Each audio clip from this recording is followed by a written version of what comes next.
Welcome back to Chapter 5, Chemical Changes, Section 5.6, Making More Salts.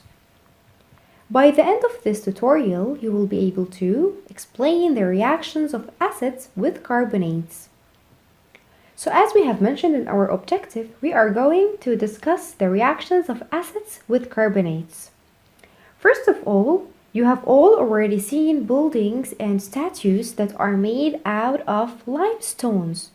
Such buildings and statues, they suffer badly from damage by acid rain.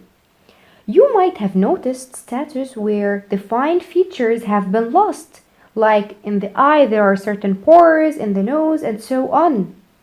Even the color of the statue change, and this is because of the acid rain. Limestone, which is quarried from the ground, is mostly calcium carbonate, and this reacts by giving off carbon dioxide gas. Metal carbonates react with acids to give a salt, water, and carbon dioxide. And the general equation is acid plus a carbonate, it will give a salt plus water plus carbon dioxide.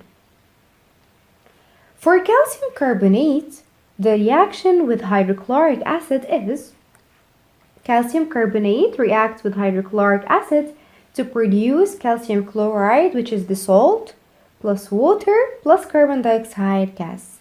And if we want to write the balanced symbol equation, including the state symbols, we could write it as the following.